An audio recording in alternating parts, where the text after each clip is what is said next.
Alhamdulillah, malam ini kita akan melanjutkan pengajian kita, yaitu membahas tentang masalah zakat ya.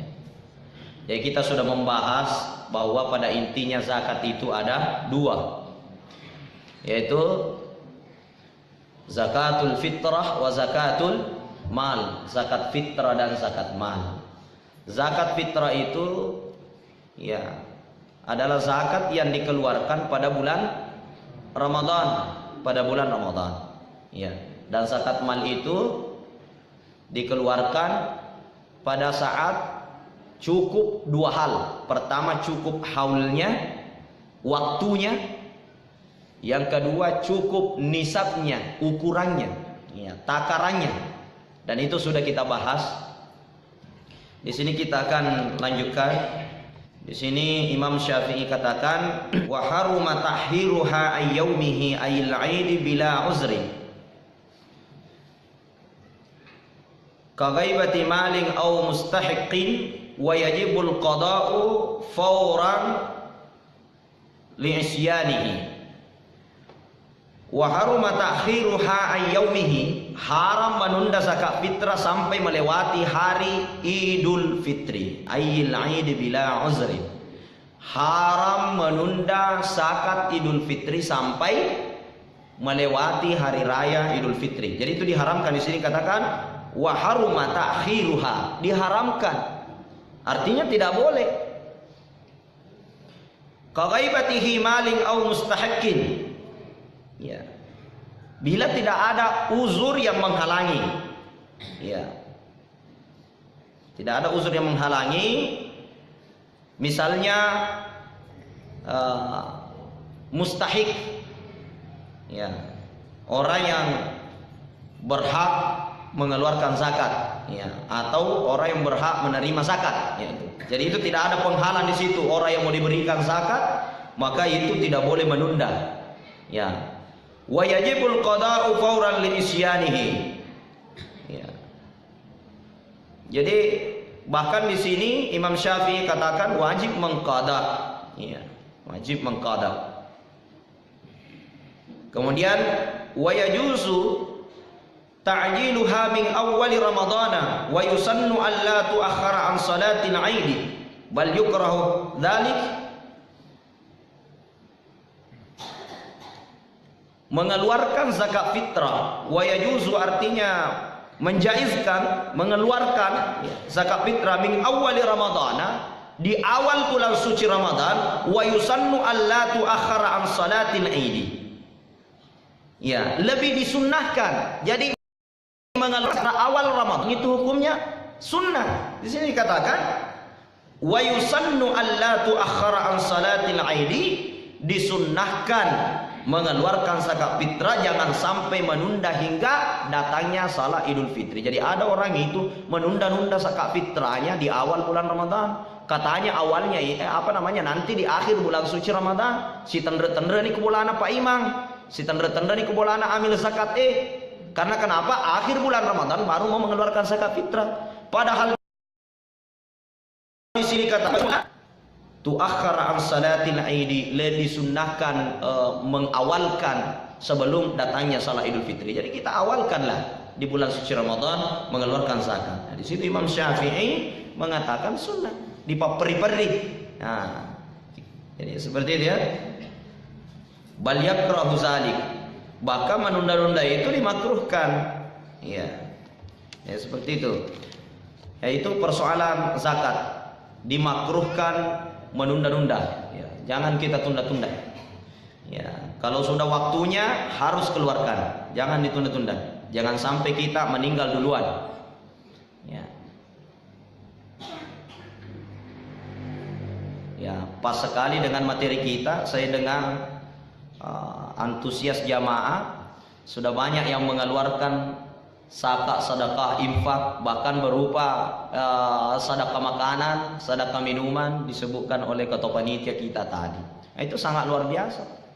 Nabi sallallahu alaihi wasallam katakan as-sadaqatu tarfa'ul bala. Sedekah itu menolak bala, menolak musibah. Ya, jadi kalau kita ada penyakit, ada masalah, Rasulullah katakan usduku, perbanyak bersedekah, perbanyak bersedekah. Ya itu.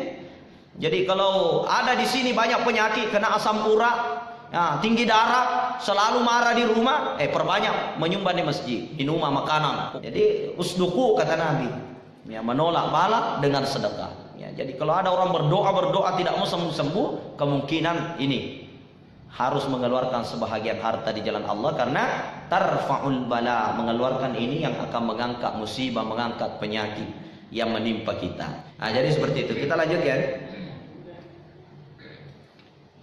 Faslun fi ada'iz zakati, pasal tentang pembayaran zakat. Ya. Yajibu ada'u ayyiz zakati wa in kana 'alaihi dainun mustaqrafun halul lillahi aw li adamiyyin. Yajibu ada'uha, wajib membayar zakat. Ya. Ayyiz zakati, wajib membayar zakat. Wa in kana alaihi dainun, walaupun orang itu banyak utang, makin ada tanggungan utang. Mustaqrafun halul lillahi aw li adamiyyin. Karena kenapa? Karena zakat itu juga termasuk utang kepada Allah. Jadi walaupun kita ada utang kepada manusia, zakat itu juga termasuk utang kita antara hamba dengan Allah. Makanya walaupun ada utang, tetap kewajiban zakat tidak gugur. Ya, jadi ada orang tidak mau bayar zakat karena banyak cicilannya, 3 mobilnya, 2 rumahnya cicilan semua. Ya, mana lagi bangun burung wali, ambil lagi uang di bank. Ya, katanya tidak wajib saya bayar zakat, terlalu banyak utangku, kan tidak begitu. Jadi tetap wajib bayar zakat. Di sini Imam Syafi'i katakan, wa syurita lahu ay ada'iz zakah, syarat menunaikan zakat. Syartani, ada 2 syarat. Wa syurita lahu ay ada'iz zakati syartani, syarat mengeluarkan zakat, syarat menunaikan zakat, syartani, ada 2 syarat. Ahaduhuma niyatun, yang pertama di antara kedua ini adalah niat. Biqalbin la nutqi, di dalam hati walaupun tidak disebutkan. Ya, jadi niat. Karena memang niat itu tempatnya di hati. Nabi katakan mahallun niyah fi qalbi. Tempatnya niat ada di hati, bukan di mulut, ya. Jadi kalau ada mengatakan sudah niat keluar zakat, bilang sudah, apa niatnya? Niatnya bilang saja saya niat keluarkan zakat di dalam hati. Jadi niat itu tempatnya di hati, tidak perlu ditanyakan apa niatnya. Cuma menurut Imam Syafi'i disunnahkan atau lebih afdal bila kita lafalkan dengan menggunakan bahasa Arab yang telah disyariatkan. Ya, jadi gitu. Tapi tempat niat itu di hati, yang dikeluarkan oleh lidah itu hanya lafalnya saja. Ya. Jadi itu pertama adalah niat. Ya. Kemudian yang kedua, wathanihima, syarat yang kedua, i'ta'uha limustahiqiha. Ada mustahik. Apa itu mustahik? Orang yang menerima zakat. Ada orang yang menerima zakat. Jadi syaratnya pertama niat, yang kedua ada orang yang menerima zakat. Ya, itu syaratnya saja.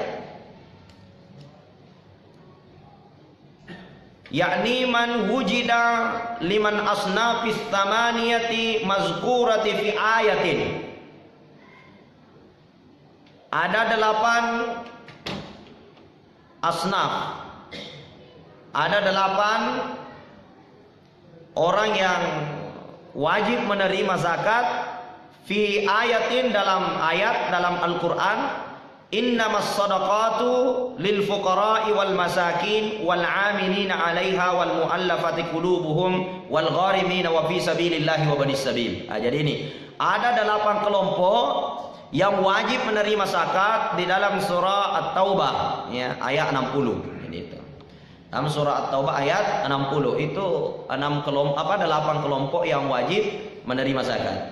Sini Allah Subhanahu wa taala berfirman, Innamas sadaqatu lil fuqara'i wal masakin wal 'amilina 'alaiha wal mu'allafati qulubuhum wal gharimina wa fi sabilillahi wa banis sabil ila akhiril ayat. Yang wajib menerima zakat itu innamas sadaqat lil fuqara, orang fakir. Wal masakin, orang miskin. Wal amilin, amil zakat, artinya yang menerima zakat, yang mengumpulkan zakat, itu namanya amil, boleh terima zakat. Wal muallafati qulubuhum, muallaf, orang yang baru masuk Islam. Wal gharimin, banyak utang, mega indrena, itu boleh terima zakat. Wa fi sabilillah, orang yang berjihad di jalan Allah atau orang yang berada dalam perjalanan sabilillah. Wa banis sabil, ibnu sabil. Ya, apa yang disebut ibnu sabil yang nanti kita bahas ya. Di sini pertama Imam Syafi'i katakan wal faqiru, orang fakir itu adalah man laisa lahu malun wala kasabun laikun yaqa'u mauqi'an min kifayatihi wa kifayati muawwanihi. Orang fakir itu adalah man laisa lahu malun, tidak ada hartanya, wala kasabun, dan tidak ada pekerjaannya. Ya, laikun yaqa'u mauqi'an min kifayatihi wa kifayatihi mumawwanihi. Ya. Tidak punya penghasilan, tidak punya pekerjaan untuk mencukupi kebutuhannya maupun kebutuhan orang-orang yang ditanggung, anak istrinya, ya, anak-anaknya, ya itu. Jadi orang-orang yang ditanggung tidak cukup, tidak bisa mencukupi, dan dia tidak punya pekerjaan, itu orang fakir itu. Kemudian di sini Imam Syafi'i katakan wala yamna'ul faqra maskanahu. Kefakiran itu tidak dihalangi karena ada rumahnya, karena ada orang mengatakan oh itu tidak fakir, ada rumahnya. Tidak. Imam Syafi'i katakan rumah tidak menjadi penghalang dari kefakiran. Jadi itu ya. Jadi yang wajib terima zakat ada berapa, Pak? 8. Pertama, Allah Subhanahu wa taala katakan lil fuqara, orang-orang fakir. Fakir ini dibawanya miskin. Ya. Ini wajib terima zakat. Kemudian wal masakin, orang-orang miskin. Nah, orang-orang miskin. Ya, jadi kalau kita ingin mengeluarkan zakat ya kita kasih orang fakir, kita kasih orang miskin. Kemudian wal amilina 'alaiha, amil zakat. Ya biasanya kalau kita mau terkelola dengan baik zakat kita, ya kita kasih kepada amil zakat. Ya, ada yang bertanya, Ustaz, kenapa amil zakat banyak yang menyelubung? Kita keluarkan zakat kepada amil zakat yang sudah ditentukan, yang ambil kepala desa. Tidak boleh kepala desa terima zakat. Ya, jadi kalau kepala desa ambil itu, desa, camat, kelurahan ambil semua zakatnya orang itu dosa besar itu. Itu bukan lagi miskin namanya, itu masakan. Ya, masakan dia sendiri. Karena tidak masuk di 8 orang yang wajib terima zakat. Yang boleh terima orang miskin. Ya. Kemudian yang kedua orang fakir. Ya, orang fakir, orang miskin. Kemudian wal amilina 'alaiha, amil zakat. Amil yang dimaksud di sini adalah orang yang sudah ditunjuk oleh pemerintah atau orang yang sudah kita sepakati sesuai dengan majelis, walau bukan pemerintah. Dalam satu masjid kita tunjuk, oh ini nanti yang mengumpulkan zakat. Itu yang disebut dengan amil zakat yang telah ditunjuk oleh majelis. Nanti ini yang mengumpulkan zakat, setelah dibagi zakat kepada orang miskin, orang fakir, boleh juga dia menerima zakat. Ya. Dan dia lena malam-mana nih, kalau lena malam-mana nih, nguato senero, ya kan begitu. Kemudian wal muallafati qulubuhum, muallaf, orang yang baru masuk Islam.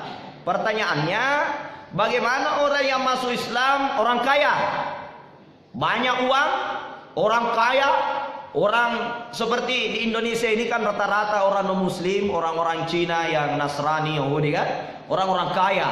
Rata-rata umat Islam bekerja sama orang-orang non-muslim. Di Bone ini kan rata-rata kita kerja di toko orang-orang non-muslim kan. Jadi kita diperintah oleh non-muslim. Ketika dia tertarik masuk Islam, dia masuk Islam, apakah dia wajib menerima zakat? Padahal dia adalah orang kaya. Ulama berbeda pendapat. Iya.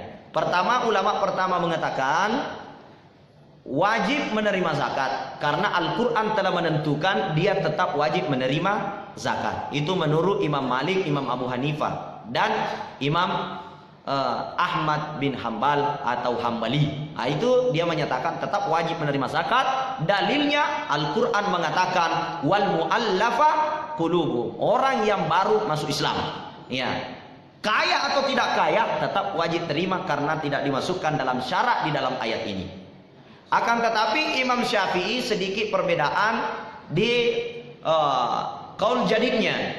Ya, di situ dia katakan bahwa orang yang baru masuk Islam hanya bisa menerima zakat apabila dia orang kaya. Orang kaya wajib tetap menerima zakat hanya satu periode saja. Apa yang disebut satu periode? Satu haul, 1 tahun saja. Jadi umpamanya dia masuk Islam periode selama 1 tahun pengeluaran zakat. Orang yang baru masuk Islam ini terima zakat kalau dia orang kaya. Kemudian di tahun kedua tidak boleh lagi terima zakat. Untuk haul kedua selanjutnya tidak terima zakat lagi. Alasannya dia sudah tidak baru lagi, bukan baru masuk Islam, sudah lama nih, 1 tahun nih. Yang kedua dia orang kaya. Yang ketiga, kalau dia orang yang baru masuk Islam dan dia orang yang tidak mampu, maka dia boleh menerima zakat sampai dia mampu. Sampai dia mampu. Bukan karena dia baru masuk Islam sehingga dia menerima zakat terus, akan tetapi karena dia orang yang tidak mampu, termasuk dalam kategori al-miskin, kemiskinan. Jadi begitu menurut Imam Syafi'i. Kemudian wal gharimina, orang yang banyak utang. Ya, orang yang banyak utang. Jadi orang banyak utang boleh terima zakat. Makanya ambil uang banyak-banyak di bank. Kalau banyak utang tinggal minta zakat.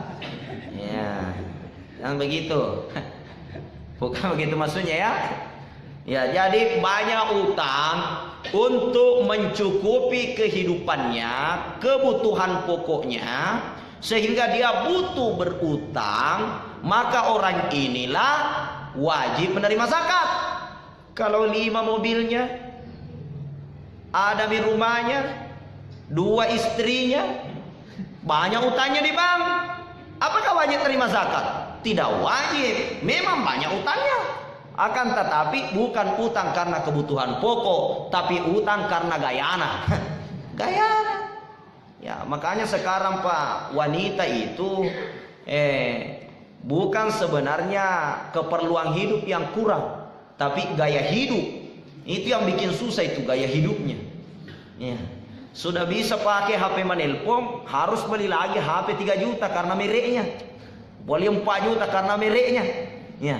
Sudah ada bedak pipa dibelikan sama suaminya, bedak compa pamelo na pakai. Jadi memang seperti itu gayanya solangi. Begitu. Jadi yang boleh terima zakat adalah wal gharimina, orang yang banyak utang. Banyak utang maksudnya utang dia berutang karena keperluan pokoknya tidak tercukupi, bukan gaya hidupnya. Ya. Kemudian wa fi sabilillah, orang yang berjuang fi sabilillah boleh menerima zakat. Ya, apa yang disebut berjuang fi sabilillah, ulama juga luas pandangan. Seperti sekarang ini krisis Myanmar. Di sana terjadi pembantaian manusia, pembantaian suku, bahkan pembantaian umat Islam. Jadi ketika ada saudara kita dari Indonesia atau dari mana saja yang datang ke sana untuk membantu, memberikan bantuan sosial, memberikan bantuan perjuangan, memberikan bantuan jihad sekalipun, maka orang ini disebut fi sabilillah, maka dia boleh menerima zakat. Itu yang dimaksud, Pak. Ya. Kemudian wabani sabil, ibnu sabil itu sebahagian ulama kita menafsirkan seperti orang yang pergi menuntut ilmu agama. Contoh, ada anak-anak kita di Indonesia pergi ke Al-Azhar Mesir, pergi ke Madinah, pergi ke Mekah, pergi ke Maroko menuntut ilmu, maka orang yang seperti ini disebut juga ibnu sabil, maka dia boleh mendapatkan zakat. Ya, itu yang dimaksud. Nah, jadi itu pembahasan tentang orang-orang yang wajib mendapatkan zakat. Ada 8 kelompok. Imam Syafi'i katakan, walau farraqal malikuz zakah, apabila dia mengeluarkan zakatnya secara langsung, saqata sahmul amili, putus kewajibannya terhadap amil. Karena ada juga orang berpendapat bahwa mengeluarkan zakat, nah itu sering saya dengar juga, mengeluarkan zakat langsung kepada anak yatim, langsung kepada orang miskin tanpa melalui amil zakat, zakatnya tertolak. Oh, itu salah itu. Di sini dikatakan walau farraqal malikuz zakat sakata sahmul amili. Apabila kita serahkan zakat kita secara langsung, putus kewajiban melalui amil. Jadi salah itu kalau mengatakan harus melalui amil zakat. Kalau tidak melalui, tidak sah zakatnya, itu salah. Karena jelas di sini Imam Syafi'i katakan sakata sahmul amili. Ya, seperti itu. Saya kira pembahasan kita tentang orang-orang yang wajib menerima zakat yang terdiri dari 8 golongan, 8 kelompok, itu sudah selesai kita bahas. Maka sekarang ini kita masuk di tanya jawab.